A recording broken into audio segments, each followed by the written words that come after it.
नमस्कार मित्रांनो, रेड्डीज अकॅडमीमध्ये तुमच्या सर्वांचं पुनश्च स्वागत आहे. आज आपण स्क्वेअर रूट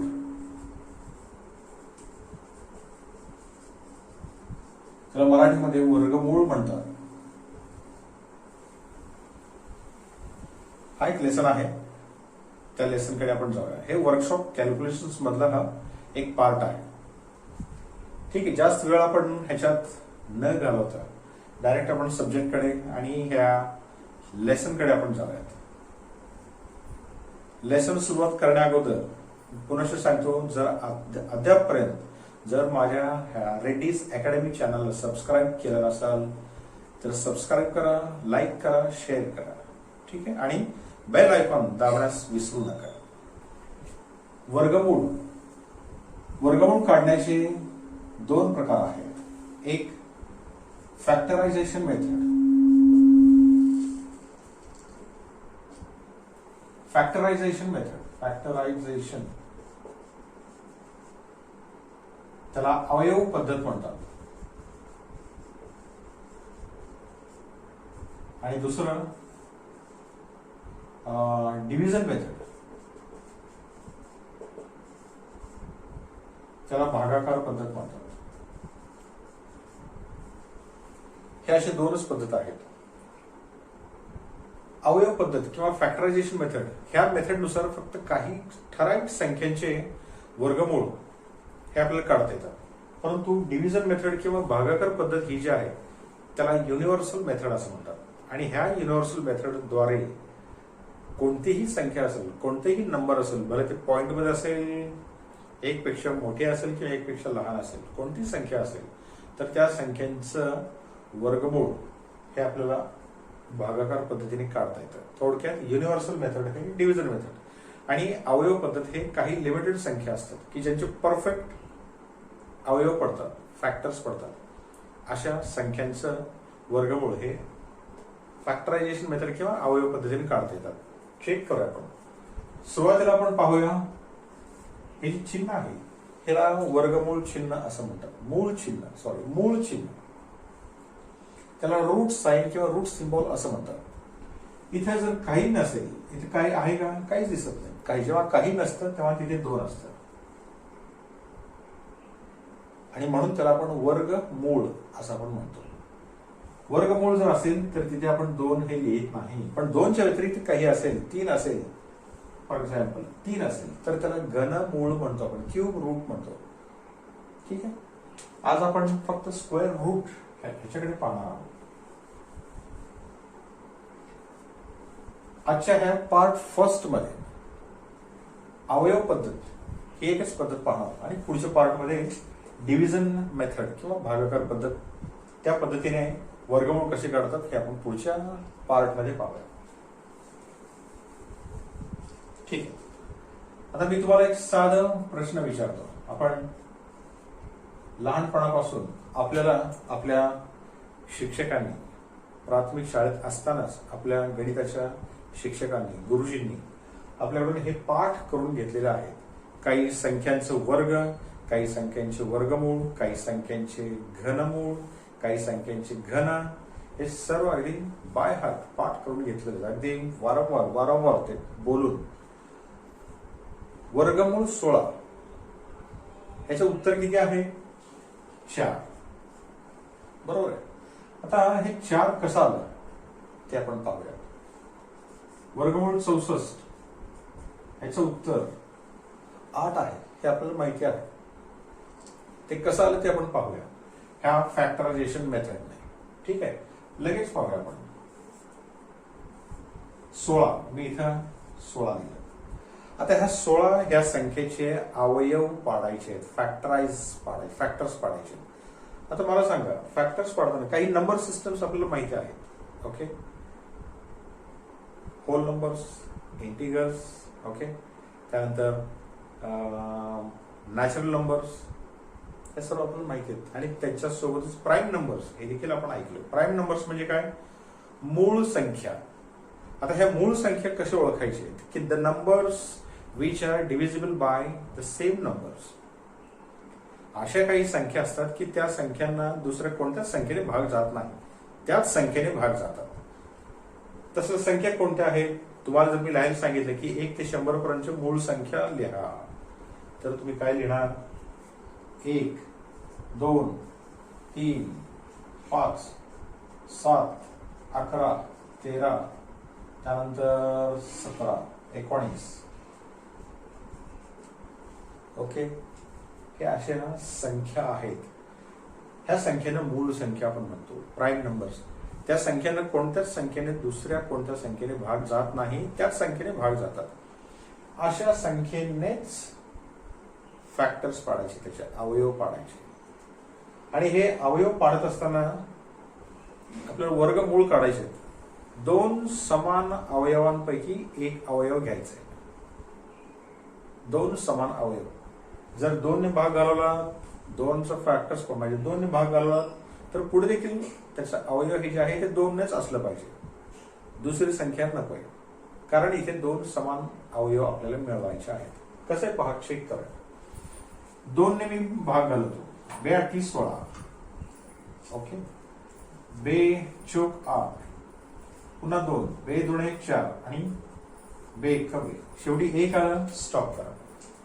आता पहा इथे ह्यांना आपण काय म्हणायचं? फॅक्टर्स म्हणायचे. त्यांना आपण थोडक्यात अवयव म्हणतो आपण, फॅक्टर्स, अवयव. किती आले अवयव? हे 2 गुणिले 2 गुणिले 2 गुणिले 2, 1 2 3 आणि 4 आले. 4 अवयव आले. तर वर्गमूळ काढायचं आपल्याला. 2 समान अवयवांपैकी एक घ्या. इथे 2 आणि ह्या 2 पैकी 1.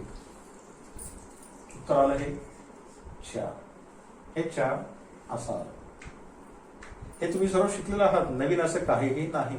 पण हे तुम्हाला पुन्हा एकदा रिवाइज झालेलं आहे, तुमच्या व्यवस्थितपणे लक्षात आलं असेल. ह्याच पद्धतीने बाकीचे गणित हे आपल्याला सोडवायचे आहेत.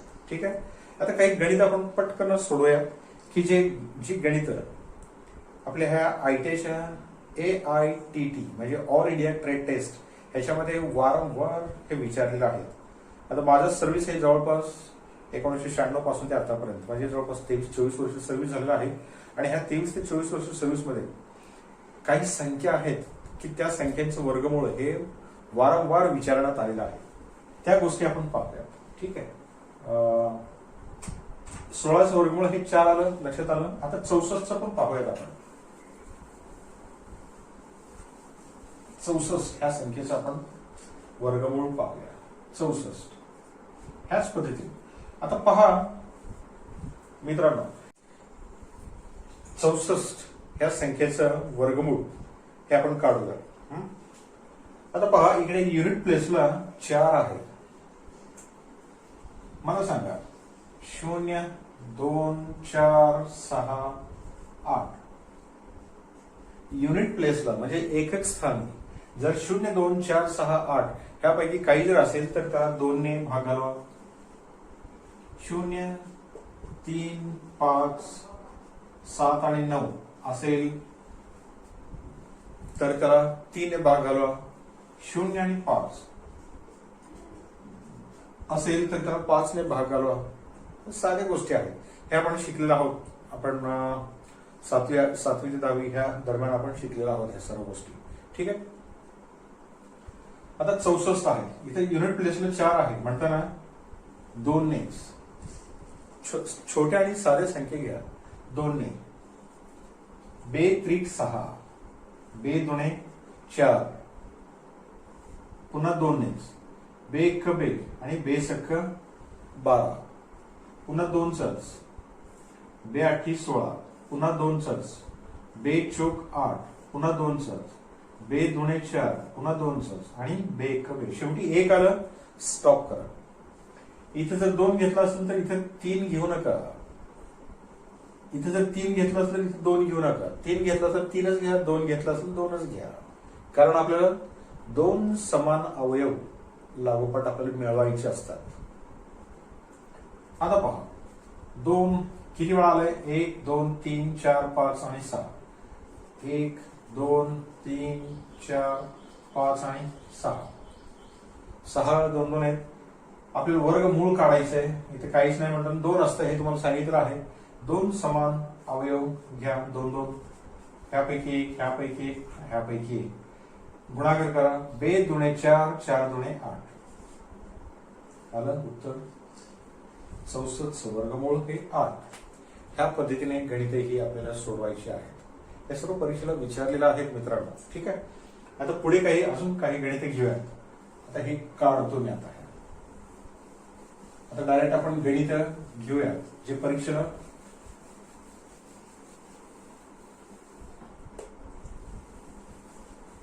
परीक्षेमध्ये विचारलेले गणित आहेत.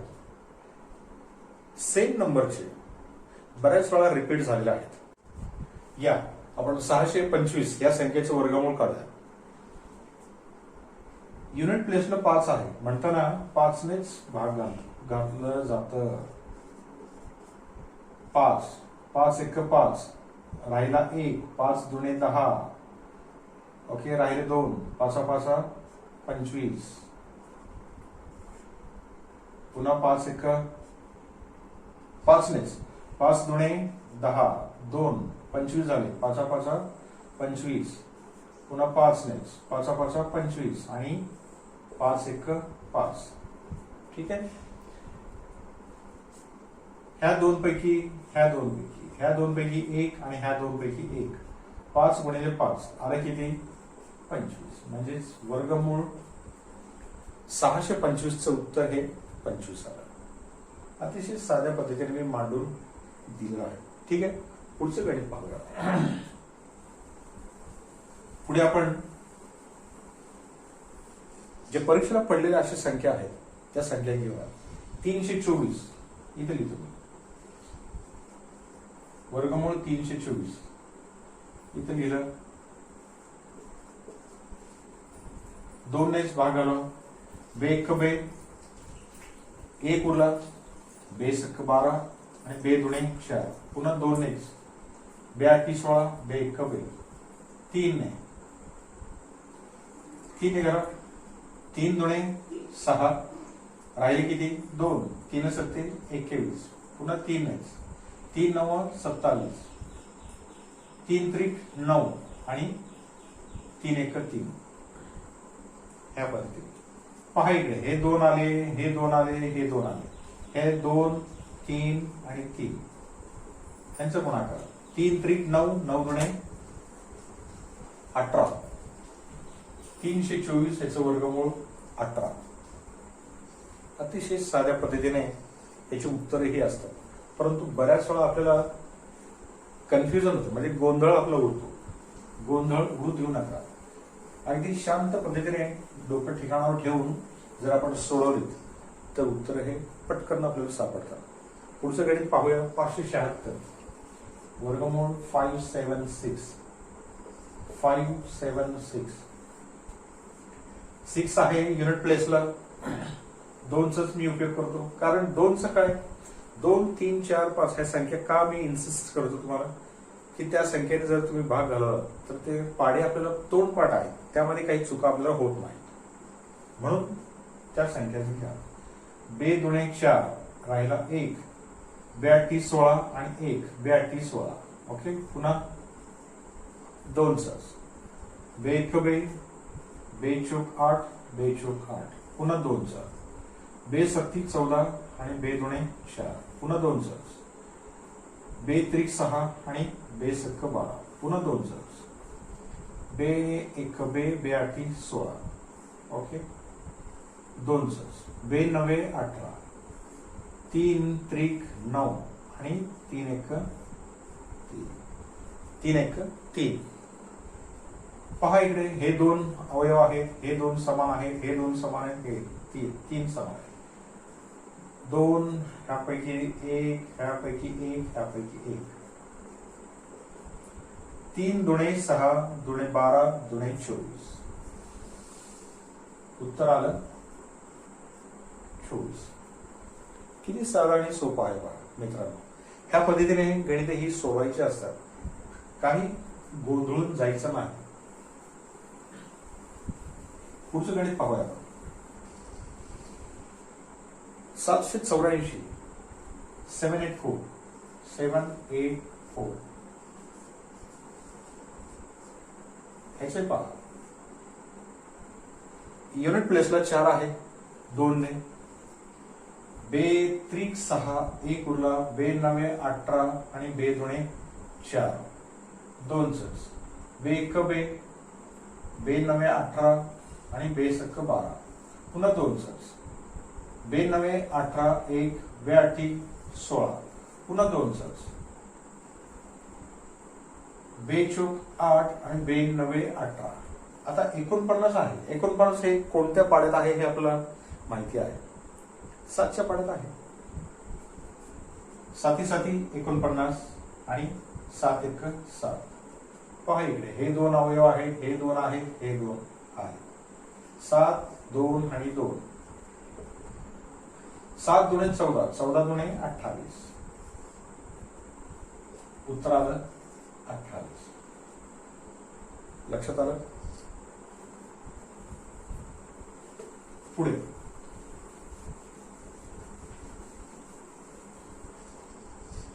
पुढचं आपण पाहूया 1296.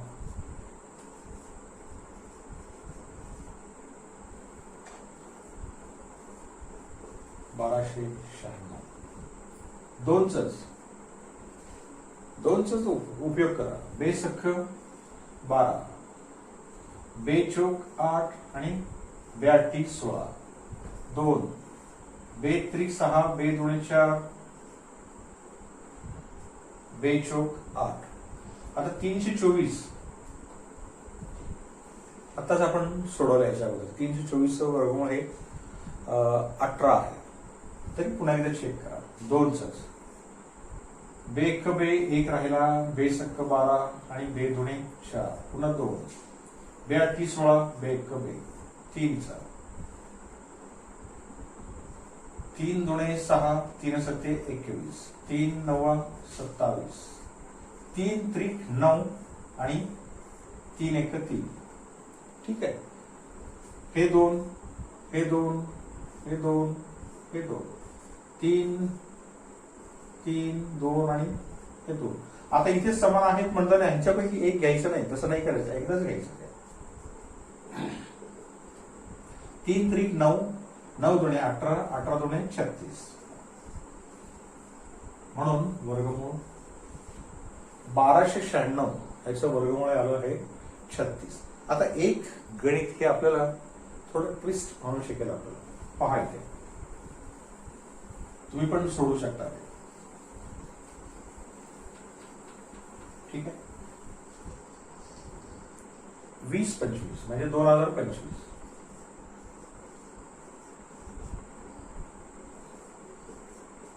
हे 2025. शेवटी 5 आहे म्हणताना ऑब्विसली 5च